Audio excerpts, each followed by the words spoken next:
Hello guys, welcome to geography on tips.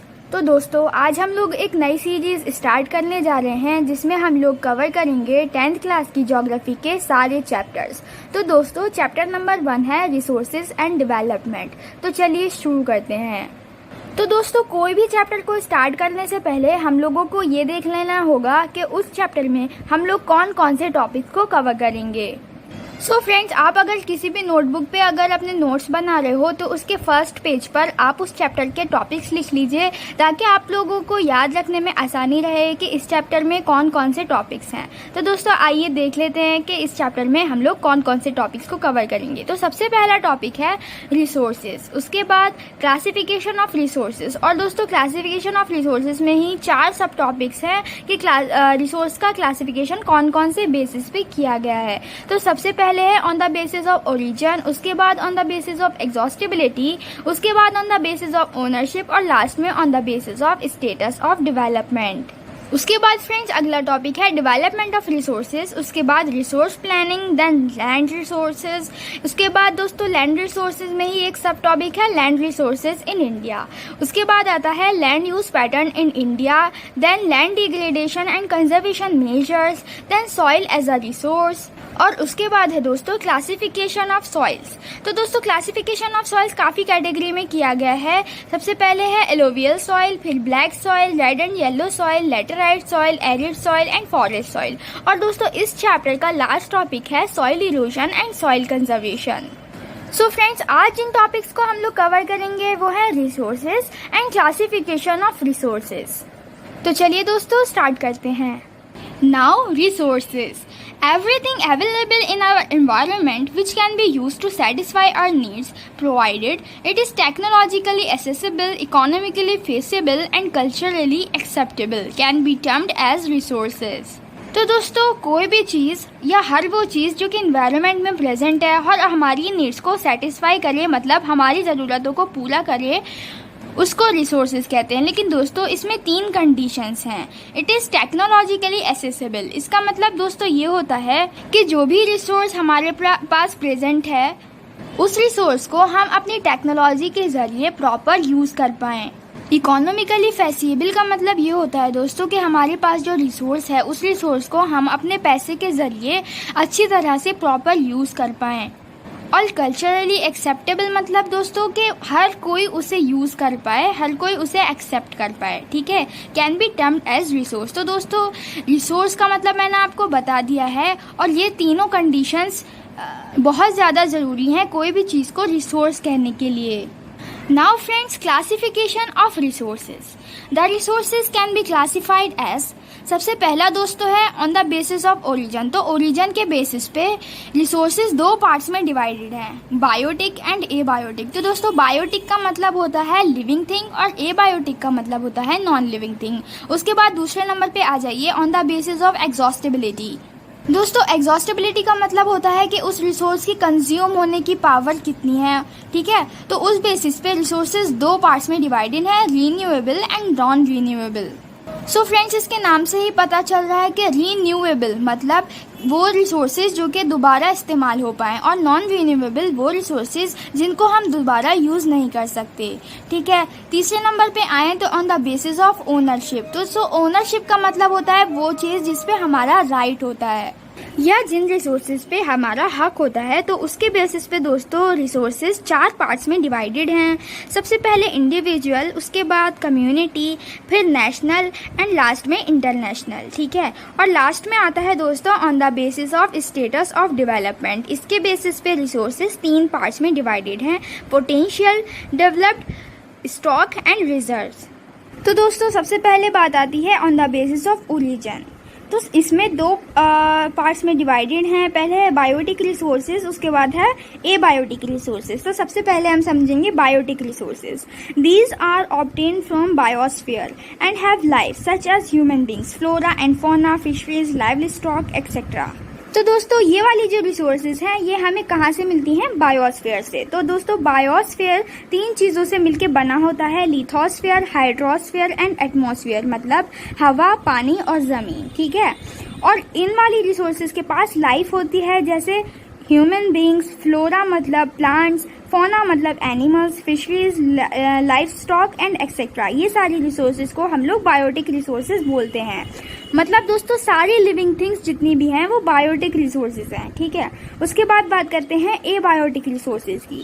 All those things which are composed of non living things are called abiotic resources. तो दोस्तों वो सारी चीजें जो कि नॉन लिविंग थिंग्स से बनी हैं उनको हम लोग एबायोटिक रिसोर्सेज बोलते हैं। इनके एग्जाम्पल हैं rocks and metals.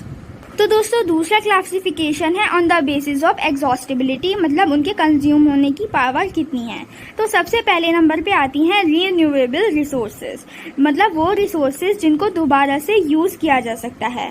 The resources which can be renewed और रिप्रोड्यूस्ड बाय फिजिकल, केमिकल और mechanical processes are known as renewable resources. For example solar and wind energy, water, forest and wildlife etcetera. तो दोस्तों renewable resources वो होती हैं जिन resources को हम लोग दोबारा से नया कर सकते हैं या दोबारा उनको बना सकते हैं। कैसे? फिजिकल, केमिकल और मैकेनिकल प्रोसेसेस के जरिए। दोस्तों इनके एग्जाम्पल हैं सोलर एंड विंड एनर्जी जिनको हम कई तरह से यूज कर सकते हैं, water, forest and wildlife etcetera. दोस्तों दूसरे नंबर पे आती हैं नॉन रीन्यूएबल रिसोर्सेज, यानी वो रिसोर्सेज जिनको हम दोबारा इस्तेमाल नहीं कर सकते। The resources once consumed can not be replaced are non as non-renewable resources. These resources take millions of years in their formation. For example, oil, coal, etc. तो दोस्तों non-renewable resources वो होती हैं जिनको हमने एक बार कंज्यूम कर लिया तो हम लोग उनको दोबारा रिप्लेस नहीं कर सकते और इनके फॉर्मेशन मतलब इनके बनने में बहुत सारे मिलियन ईयर्स का टाइम लगता है। तो दोस्तों इनके एग्जाम्पल हैं ऑयल, कोल एक्सेट्रा। पेट्रोलियम भी, क्योंकि उनको सबको फॉर्म होने में बहुत सारे साल या मिलियन ऑफ ईयर्स का टाइम लगता है। नाउ फ्रेंड्स तीसरा क्लासिफिकेशन है on the basis of ownership, मतलब जिन रिसोर्सेज पे हमारा राइट है। तो इसमें फर्स्ट नंबर पे है individual resources. The resources own privately by individuals are called individual resources.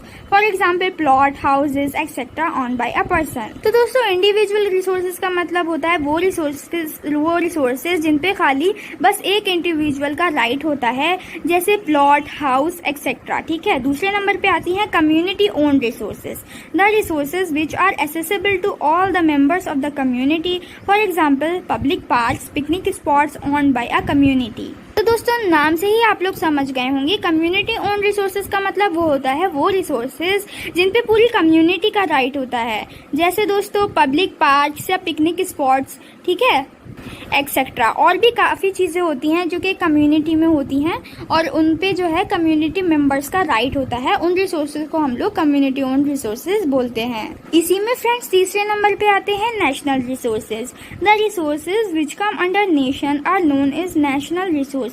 Technically all the resources belong to the nation. So friends national resources वो कहलाती हैं जिन पे पूरे नेशन का राइट होता है और टेक्निकली जो भी सारी रिसोर्सेज प्रेजेंट होती हैं एक कंट्री में उन सारी रिसोर्सेज को जो है नेशनल रिसोर्सेज कहा जाता है, ठीक है। और आखिर में आती हैं international resources. The resources lying beyond 200 kilometres of exclusive economic zone in the oceans are called international resources. No one can use these resources without the permission of international institutions.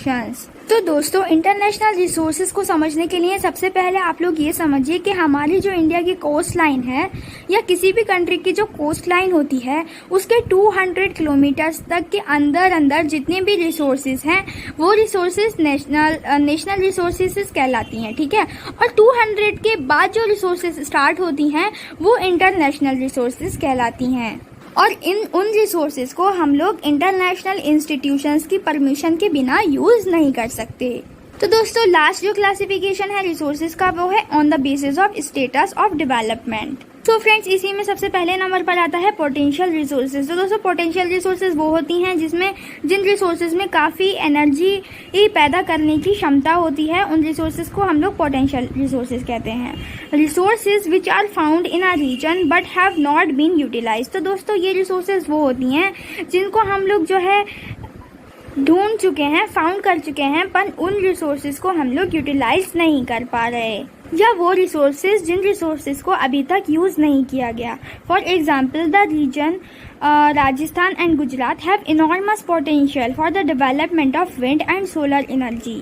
दोस्तों जैसे एग्जाम्पल है राजस्थान और गुजरात का जो reason है वहाँ पर बहुत ज़्यादा पोटेंशियल है विंड और सोलर एनर्जी को प्रोड्यूस करने के लिए। दोस्तों दूसरे नंबर पे बात आती है developed resources. So friends, developed resources का मतलब ये होता है वो रिसोर्सेज जो कि यूज़ करने के लिए एकदम रेडी हैं। Resources which are surveyed and their quality and quantity have been determined for utilisation. तो दोस्तों वो रिसोर्सेज हैं जिनको सर्वे कर लिया गया है और उनकी जो क्वालिटी और क्वांटिटी है वो दोनों ही यूज़ करने के लिए एकदम रेडी है। नाउ फ्रेंड्स, तीसरे नंबर पे आती है stock. The resources that have been surveyed but cannot be used due a lack of technology। तो दोस्तों ये वो रिसोर्सेज हैं जिनको ढूंढ लिया गया है, जिनको सर्वे कर लिया गया है, लेकिन हम इन रिसोर्सेज को यूज़ नहीं कर पा रहे क्योंकि हमारे पास इतनी ज़्यादा टेक्नोलॉजी नहीं है कि हम लोग इन रिसोर्सेज को यूज़ कर पाएँ। For example, water is a compound of two inflammable gases, hydrogen and oxygen. तो दोस्तों जैसे हम लोगों को पता है कि वाटर दो गैसेस से मिलके बनता है, हाइड्रोजन और ऑक्सीजन से, which can be use as a rich source of energy, जिसको दोस्तों रिच सोर्स ऑफ एनर्जी की तरह यूज किया जा सकता है। But we don't have technical know how to use them. तो दोस्तों हमें नहीं पता कि इस चीज़ को जो है यूज कैसे करना है, इसको इस्तेमाल कैसे करना है, जिसकी वजह से हम लोग इन रिसोर्सेज को यूज नहीं कर पा रहे हैं। ठीक है, और आखिर में बात आती है दोस्तों रिजर्व्स की। The resources that have been served and we can use them with present technology but their use has not been started are known as reserves. For example, the water in the dams, forest etcetera. तो दोस्तों reserves वो resources होती हैं जिन resources को हम लोग अपनी present technology के जरिए आराम से इस्तेमाल कर सकते हैं, लेकिन उन रिसोर्सेज का जो यूज है वो अभी तक स्टार्ट नहीं किया गया है। ठीक है, for example water in the dams, जो डैम्स में जो वाटर इकट्ठा होता है वो, और फॉरेस्ट एक्सेट्रा। तो दोस्तों नाम से ही आप लोगों को पता चल रहा होगा कि रिजर्व मतलब वो रिसोर्सेज जिनको रिजर्व रखा गया है या अभी तक इन रिसोर्सेज को यूज करने की जरूरत हमें नहीं पड़ी है। सो फ्रेंड्स, यही सब था resources and classification of resources के बारे में। आई होप कि आपको ये सारी चीज़ें जो भी मैंने बताई अच्छे से समझ में आई होंगी। तो दोस्तों अगर आपको ये वीडियो पसंद आई हो तो प्लीज़ लाइक करिए और सब्सक्राइब करिए मेरे चैनल को, साथ ही बेल आइकन को प्रेस करिए ताकि आपको मेरी अपलोडेड वीडियो सबसे पहले मिल सकें। बाय।